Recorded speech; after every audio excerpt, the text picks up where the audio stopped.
Selamat siang, Pak. Selamat siang. Selamat datang di Pesanggerahan Pakubuwono 9 Langenarjo. Ya, Boleh diceritakan dulu dari mana, nama dan dari mana? ya nama saya Fikri, lengkapnya Ahmad Fikri. Saya tinggal di Piungan, Yogyakarta. Jakarta. Sejak Profesinya? profesi saya sekarang ya lebih banyak sebetulnya berdiam diri di rumah karena kebetulan sedang mengembangkan satu pondok pesantren yang khusus lebih pondok pesantren itu saya kembangkan hanya mempelajari carakan Jawa dan Pegon. Aksara Jawa dan Pegon. Ya, yang dimana pengajian yang kita kembangkan juga pengajian-pengajian yang dengan membaca serat-serat itu. Oke. Itu yang saya sehari-hari seperti itu. Yang belum berkembang sih, tapi baru ada 6 santri yang tinggal di tempat saya.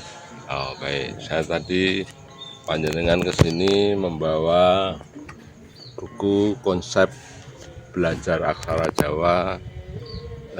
Selama 3 hari sudah bisa membaca huruf Jawa. Itu bagaimana ceritanya? Ya, ceritanya sebenarnya karena saya nggak tahu bagaimana awalnya, tapi saya belajar dari teman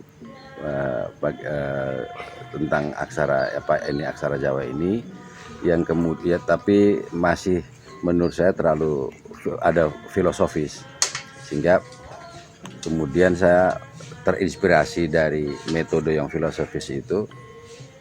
Kenapa tidak diturunkan lebih teknis? Jadi jangan dulu berbicara tentang aspek-aspek filosofis aksara Jawa, tetapi teknis saja dulu. Yang penting orang kenal dulu karakter dan bentuknya, sehingga itu yang cara paling mudah untuk mengenal, untuk belajar aksara Jawa. Lalu saya dari argumen itu saya merumuskan satu metode yang kemudian saya kembangkan menjadi gampang eling cara ngapa ini. Oke.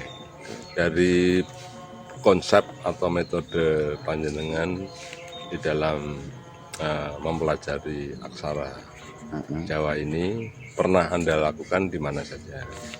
Ya, selama 3 tahun di beberapa, termasuk di pondok saya sendiri itu kita punya kegiatan harian, punya kegiatan mingguan pengajian serat juga yang kita streaming di YouTube, di Facebook.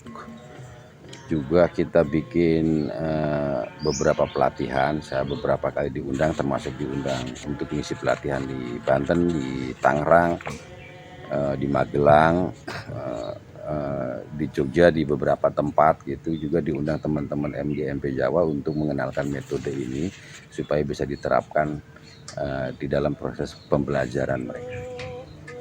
Jadi Anda yakin kalau misalnya nih saya bawa 10 orang nih ke sini, lalu kemudian Anda ajarkan menulis dan membaca aksara Jawa dengan metode panjenengan tadi, apakah langsung bisa menulis dan membaca? Saya punya keyakinan bisa, karena Sudah dipraktekkan ya? Ya, artinya gini, keyakinan itu begini, aksara ini sangat mudah dipelajari. Oke, secara teknis dengan metode ini ya? Sangat mudah. Oke. Tidak ada yang susah. Oke. Terus saya dengar juga panjenengan tadi cerita sudah mendapat penghargaan mengenai sistem ini. Bukan penghargaan seperti yang dibayangkan orang. Jadi gini, metode saya diteliti oleh siswa SMA dalam opsi Olimpiade Penelitian Siswa Indonesia, lalu dilombakan di Kemendikbud, mendapat penghargaan inovasi terbaik sebagai metode.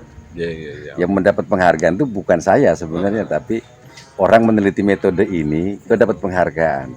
Saya merasa, oh berarti metode saya dihargai. Oke, gitu. Lalu kemudian apakah ini metode ini sudah dipatenkan? Secara dipatenkan sudah. Saya sudah urus hakinya dan alhamdulillah sudah keluar. Oh ya, amin. Ya, sudah keluar sebagai di catatan hak kekayaan intelektual ya. Sudah. Oke, jadi kemungkinan nanti Pesanggerahan Langenarjo akan menyelenggarakan pelatihan ini untuk diuji cobakan metode ini kepada khalayak umum yang berminat terhadap pengenalan maupun cara menulis dan membaca aksara Jawa dengan metode ini ya. Ya. Kira-kira gitu ya. Satu lagi panjenengan metode ini awalnya panjenengan terolah atau terinspirasi Dari metode yang saya belajar dari teman saya itu yang dia menggunakan metode yang bagaimana mengenal karakternya, terus diajarkan aspek-aspek filosofisnya. oh, Tetapi saya juga terinspirasi dari pembelajaran huruf Arab, di mana kita nggak perlu dulu mengenal aspek filosofinya, tidak perlu ngerti bahasanya, tapi yang penting kita mengenal karakter hurufnya supaya bisa membaca dan menulis dulu. gitu ya. Nah itu menurut saya metode yang harusnya dikembangkan untuk pembelajaran aksara Jawa. Karena kalau nanti langsung aspek filosofis mereka tertarik di filosofinya, tidak tertarik pada karakter aksaranya. Itu yang membuat mereka tidak belajar aksara Jawa menjadi susah, menjadi sulit. Oke Pak Fikri, terima kasih kedatangannya dan mudah-mudahan nanti kita bisa bekerja sama dalam rangka pelestarian budaya sekaligus mengajarkan para siswa barangkali atau guru yang ingin mendalami dan bisa membaca dan menulis aksara Jawa secara cepat dengan metode ini. Kira-kira gitu ya. Selamat siang, Rahayu. Rahayu, rahayu.